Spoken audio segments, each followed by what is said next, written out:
नहीं देखिए, हम लोग की बहुत बड़ी फैमिली थी, तो चाचा के लड़के लड़कियां, मामू के लड़के लड़कियां, इस तरह, लेकिन बहुत मस्ती, घर ह्यूज घर था ना, तो पूरा दिन खेलना कूदना मस्ती करना। लेकिन एक इंटरेस्टिंग बात यह है कि जब महात्मा गांधी का बड़ा नाम था, आज भी माशाल्लाह बड़ा नाम है, तो जब घर में कुछ होता था, मुझसे कुछ होता था, तो मैं खाना पीना बंद कर देता था। तो मेरे फादर बोलते थे अपने घर में गांधी जी पैदा हुआ है। वाह।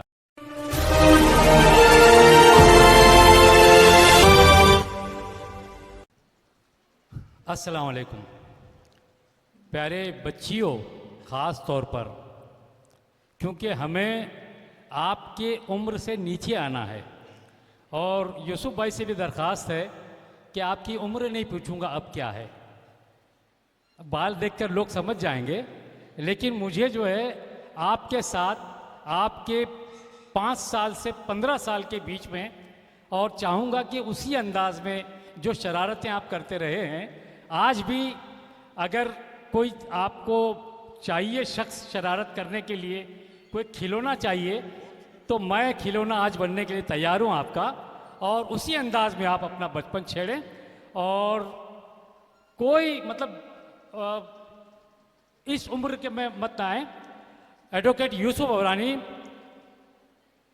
हम आज के यूसुफ अबरानी से नहीं, बल्कि आज से 50 साल पहले के यूसुफ अबरानी, जब आपकी उम्र जो भी रही हो उसमें लौटते हैं। और पहला सवाल आपसे करता हूं कि आपकी पैदाइश तारीख जानकर आपकी उम्र का पता चलेगा, इसलिए ये नहीं पूछता हूं, लेकिन ये बताएं कि आपकी पैदाइश कहाँ हुई। अस्सलाम वालेकुम। देखिए, मैं गुजरात में एक बहुत ही बड़ी सिटी है जूनागढ़, वहाँ पैदा हुआ। मेरे दादा जब उस वक्त के दौर में मिनिस्टर थे, एजुकेशन के मिनिस्टर थे, तो हमको गवर्नमेंट की तरफ से बहुत बड़ा एक हवेली मिली थी, तो उसी घर में मेरी पैदाइश हुई है। मेरे वालिद, हमारे सब, मेरी बहनें भाई सब वहीं पैदा हुए। उसके बाद जब मेरी उम्र 6 साल की तब बॉम्बे आया हम लोग। तो तालीम, आपकी प्राइमरी तालीम कहाँ हुई? देखिए, वहाँ जूनागढ़ में मेरी तालीम हुई शायद 4वीं क्लास तक, और बाद में यूमा स्कूल जो बाईकला में है, वहाँ एडमिशन लिया गया। तो वहाँ से फिर हबीबा स्कूल में गए हम लोग, हबीबा स्कूल जो डोंगरी पे थी, तो वहाँ एसएससी पूरी की, और उसके बाद गए महाराष्ट्र कॉलेज, जो वहाँ से केसी लॉ कॉलेज। नहीं, जब आप 5वीं 6वीं में थे, तो अपने दोस्तों का आप खिलौना बनते रहे या दोस्त आपके खिलौना थे? देखिए, इतनी अच्छी मेमोरी तो नहीं है उस वक्त की, लेकिन ये है कि मजाक मस्ती तो उस वक्त भी होती थी और आज भी होती है। हम लोग आज भी जब दोस्त मिलते हैं तो हमारा बचपन ही होता है वो, क्योंकि हम किसी का लिहाज करते नहीं मस्ती करने में, जो भी आया उसको ग्राहक समझते हैं हम लोग। ये बात तो सही है कि आपकी जो महफिल है, उन महफिल में जो नया जाता है वो खिलौना बन जाता है। नहीं, पुराने भी हैं। पुराने भी, जब नया कोई नहीं होता तो पुराने किसी एक को खिलौना बनाते हैं और वो बन जाता है। वो जानता है कि मैं खिलौना हूँ, लेकिन उससे खेलते रहते देखिए, हैं। ऐसा है कि उनको भी पूरा पूरा हक है मस्ती करना, वो मेरी मजाक करते हैं तो मैं भी सहता हूँ उसको, क्योंकि हम लोग भी काफ़ी मस्ती करते हैं ना।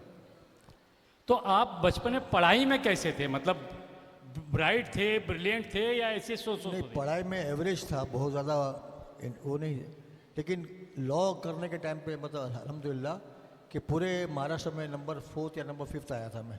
वाह, बड़ी बात है। तो ये आप जब कॉलेज में आए, या कॉलेज से पहले का ज़माना, ऐसा कोई दोस्त जो आपको याद हो जिससे आप उसको खिलौना बनाए हो, या वो आपका खिलौना बना है? अब मैं ये कहना चाह रहा, एक वाक़या आपने बताया था कि बचपन में, नहीं बोल सकते हैं। ये था कि आपसे बात हुई थी ना जी, कि घर में कुछ अनवांटेड मेहमान आ गए थे और उनको निकालना था घर से, सब बहनों की रिक्वेस्ट थी, तो ऐसी कुछ हरकत की थी मैंने जो नहीं करना चाहिए, तो बेचारी भाग गई वो। ऐसे कई वाक़यात आपकी ज़िंदगी में, बल्कि आज भी जो है चुलबुले की हैसियत से, शरारती की हैसियत से, खिलेंडरे की हैसियत से आप भी आज मशहूर हैं। आज आपका जो सर्कल है, दोस्त अहबाब हैं, वो जब आपके साथ आ जाते हैं तो वही हो जाते हैं। बहुत बहुत तो मस्ती। एक जो दोस्तों के नाम के साथ, क्योंकि यहाँ जितने लोग हैं सब उन दोस्तों को जानते हैं, मोहम्मद अली शेख भी उसमें हैं। ये बड़ा इंटरेस्टिंग सवाल है। मेरे एक दोस्त है, उसका नाम तो नहीं लूँगा क्योंकि अब उसके घर उसमें फैमिली में शादी है नेक्स्ट वीक ही। तो उसको नहीं, हमारी गाड़ी में हम लोग बैठे थे, फ़ोन आया है कहीं से कि भाई आप समाजवादी पार्टी के नगर सेवक हो, आप अपना अबू आशिम का नाम क्यों नहीं लिखते उस पर। तो इखलाक बोला मेरी गलती हो गई, मैं नहीं लिखा, लेकिन नेक्स्ट टाइम लिखूँगा। तो ये बात तो हम गाड़ी में हो रही थी ना। तो सलाउद्दीन टीन वाला हमारा एक दोस्त है, बोले है को अबू आसिफ कौन है, नहीं लगाया तो नहीं लगाया, इसमें क्या होता है, क्या करेगा वो। उसने बोल दिया ऐसा। तो गाड़ी से फ़ोन किया उसको कि मैं अबू आसिफ बोल रहा हूँ। तो उन्हें क्या बोला अभी, तो वो घबरा गया कि यार ये तो अभी बात गाड़ी में हो रही थी, बात कहाँ पहुँची। तो फिर उसने गाली देना शुरू किया आशिम भाई के नाम लेके। इतना घबरा कि हम लोग यहाँ से चांदसा वाली गए, तो वहाँ जाके रो दिया वो। और मुझे बोलता है मेरा सेटल करा दो ना यार, नहीं तो कल आके कुछ करेंगे तो ये वो। उसको मालूम नहीं कि फ़ोन गाड़ी से हो रहा है, उसी गाड़ी से। और एक बहुत दिलचस्प वाक़या है, ये वाक़या आपने बताया था लेकिन भूल गए। और ये देखिए कैसी शरारतें अब भी करते रहते हैं। एक दोस्त नया इनके ग्रुप में शामिल हुआ, मोहम्मद अली साहब, आप ही लोग थे, नहीं आप नहीं शामिल हुए, नया आया। आप लोगों ने मिलकर उस दोस्त को जो है एक किसी खातून की आवाज़ में दोस्त से फ़ोन करवाए और इतना उसके साथ खेले, याद है कि नहीं आपको, कि 2 साल पहले की बात है, 2 साल तक खेलते रहे। फ़ोन चलता रहा, सामने वाला शख्स मर्द है, औरत की आवाज़ में उसको फ़ोन करता रहा और वो 2 साल तक ये समझता रहा कि ये फ़ोन जो है मुझे कोई खातून कर रही है। नहीं, उसमें बड़ी अच्छी बात है कि आज भी वो लड़का लड़की बनकर बात करता है।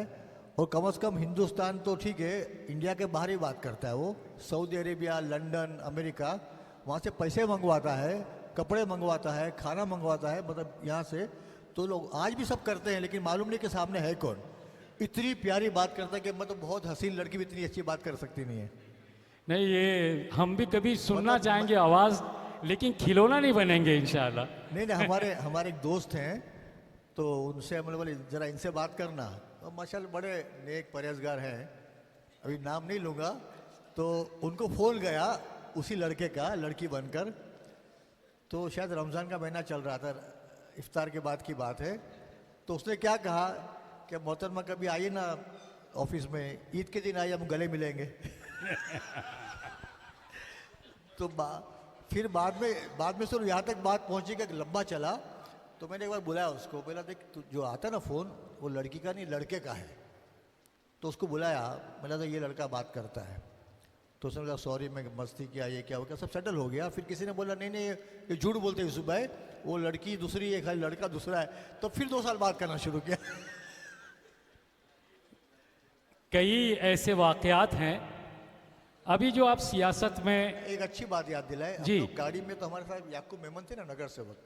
तो पीछे किसी से फ़ोन आवे, याकूब भाई कहाँ हो आप। तो बोले मैं बाहर जा रहा हूँ, लोनावाला जा रहा हूँ। बोले क्या नगर सेवक काम नहीं करते आप। बोले क्या काम नहीं करता। बोले इतना कचरा है, इतना गटर बह रही है, आप कुछ करते नहीं हो। बोले किधर। बोले यहाँ फला जगह पे। तो याकूब भाई बेचारा फ़ोन काट के सीधा सी बोर्ड में फ़ोन कि वहाँ कचरा है, वहाँ गटर बह रही है, ये कुछ करते नहीं हो। फिर वापस वो फ़ोन करे, ये सारा काम करता नहीं, नगर सेवक काम करता नहीं है। बोले चुप, गालियाँ देना शुरू। तो ये भी 1 घंटा चले। वो गाड़ी के पीछे से ही फ़ोन आ रहा है, उसी गाड़ी से। तो मजाक के सब। ये बताइए सियासत अभी मालूम पड़ा हमको कि आपके दादा जो है मिनिस्टर थे गुजरात के, तो मतलब सियासत आपकी घुट्टी में शामिल है? नहीं, ऐसा कुछ नहीं। मेरे फादर, मेरे अंकल, हम लोग, मैं आई थिंक मैं पहला पॉलिटिशियन था जो हमारी फैमिली में इलेक्शन कॉन्टेस्ट किया। वो भी पता बाई चांस हो गया कि हमारे उलमाए दीन काफ़ी ज़िद करते थे कि आपका बच्चा पढ़ा लिखा है तो उसको इलेक्शन कॉन्टेस्ट कराइए। तो घर वाले मना करते थे और मैंने ही मना किया था। लेकिन फिर अल्लाह की मर्ज़ी थी कि इलेक्शन लड़ा और एक आधी मिनट की स्पीच में इलेक्शन जीत गया मैं। वाह। वहाँ से शुरू हुआ। अभी तो कुदरती सब अल्लाह की तरफ से सब हो रहा था ये। नहीं, सियासत में जैसे आपका सफ़र मुस्लिम लीग से शुरू हुआ, समाजवादी आए, आज जी आज कांग्रेस में हैं, तो ये इतने जल्दी जो है एक दूसरे को बदलने का। जल्दी नहीं, काफ़ी 10 साल तो मुस्लिम लीग में निकले। उसके बाद शायद 7 साल समाजवादी में या 8 साल, फिर बाद में जब से 12 साल कांग्रेस में, तो बहुत जल्दी मैं आखिरी आदमी तक छोड़ने के लिए, मुस्लिम लीग भी सबसे आखिरी छोड़ा मैं, समाजवादी पार्टी सबसे आखिरी छोड़ा मैंने, सब लोग भाग चुके थे तब भागा मैं। तो ज़रा सा ये सफ़र बता दीजिए कि पहले कॉरपोरेटर, फिर एमएलए, फिर महाड़ा के चेयरमैन, और अब जो है माशाल्लाह आप इस्लाम जिमखाना के जब से सदर हुए हैं, सब लोगों को या बड़े बड़े इदारों को, या आपने जो स्टेज दिया, जैसे आज आमिर इदरीसी साहब हैं, सईद खान साहब हैं, फरीद खान साहब भी हमारे दरमियान हैं, और आबिद हैं ग्लोबल केयर फाउंडेशन के वो, और आज के जो होस्ट हैं वामी राय, डॉक्टर अलाउद्दीन शेख, इनको जो प्लेटफॉर्म आपने दिया जिसकी वजह से वो आज अपना कुछ काम कर पा रहे हैं, ज़रा इसके बारे में आपका देखिए, कॉर्पोरेशन। मैं इतना ही कहूँगा कि ये सब अल्लाह की तरफ से होता है, कोई प्लानिंग से या आपकी खूबसूरती देख के, आपका इंटेलिजेंस देख के या आपकी मेहनत देख के नहीं होता है। अल्लाह नवाज़ा तो आदमी राय से पहाड़ बनता है ना, हो गया ऐसा कुदरत ये सब।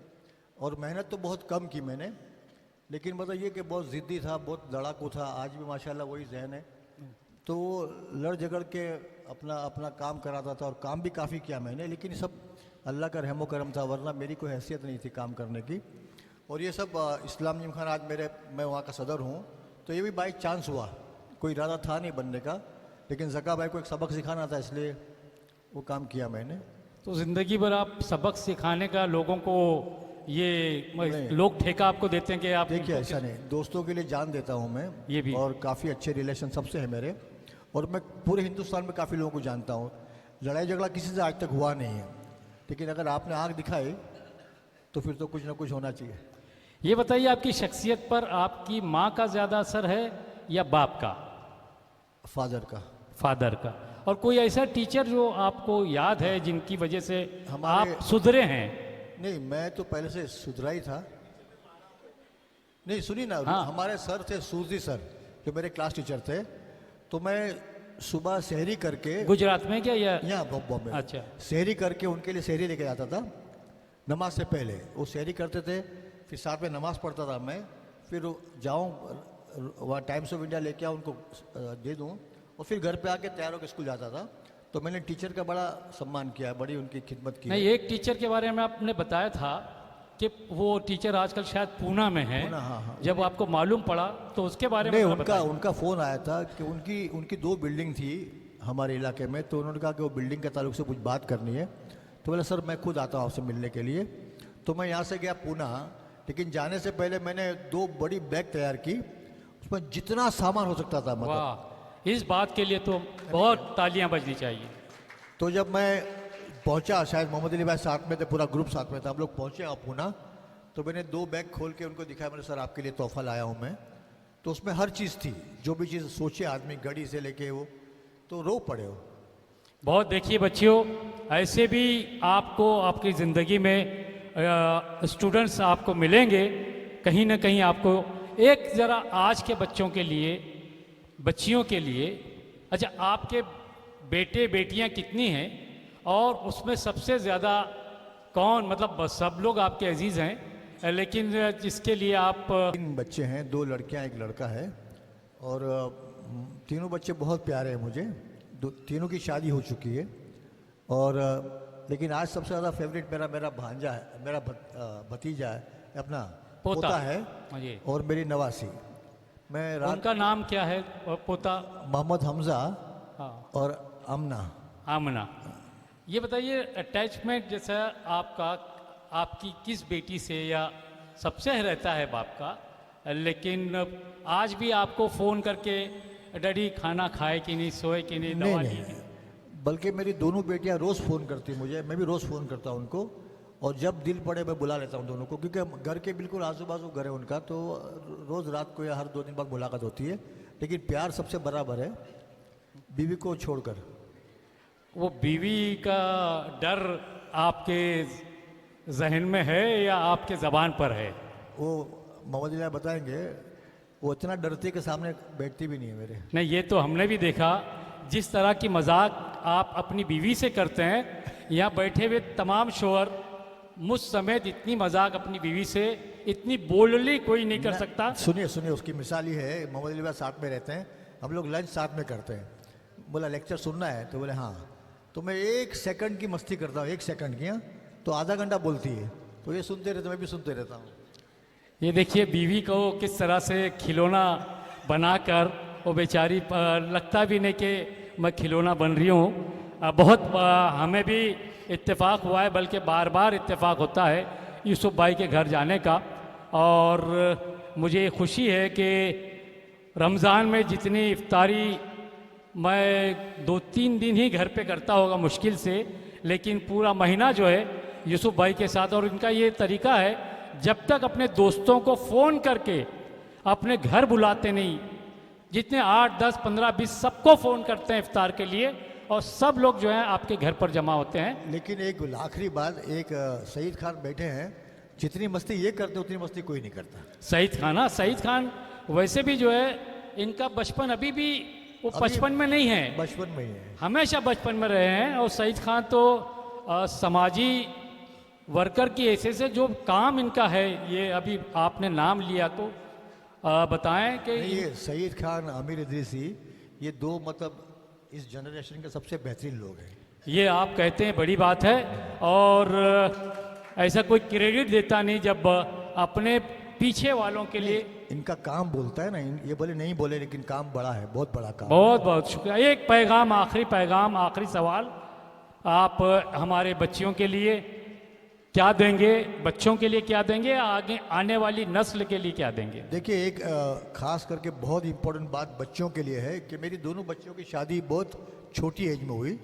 एक की शादी 16 साल की में शादी हो गई, एक की 16.5 साल में। तो हुआ ये कि दामाद और बच्ची 2-3 साल लड़ते रहे, 2-3 साल तक, कि दोनों इमैच्योर थे। तो खास करके मेमनों में ये होता है कि बहुत छोटी एज में शादी होती है। तो मैं चाहता हूँ कि जो आप मज़हब तो जानती हैं आप, कि बच्चियों को, खास करके लेडीज़ को, अपने शौहर की बड़ी इज्जत करना चाहिए और अपना घर निभे, अपना घर मतलब ख़ानदान आगे बढ़े, इसलिए अपने शौहर को इज्जत भी दो। और बल्कि अगर उसकी कुछ जाति भी है तो बर्दाश्त करो, क्योंकि साल 2 साल के बाद आपका घर सेट हो ही जाता है और आपकी ज़िंदगी बड़ी बेहतरीन होती है। तो इसलिए कि ये हमारा मज़हब भी चाहता है कि सबसे इम्पोर्टेंट आपकी लाइफ में जो है वो आपका शौहर है, उससे बड़ा कोई नहीं है। माँ बाप का रिश्ता बहुत ही अच्छा है, रिश्ता है, लेकिन सबसे अहम रिश्ता शौहर का और बीवी का है। और अल्लाह ताला ने पहला रिश्ता यही कायम किया है, मूसा अलैहिस्सलाम और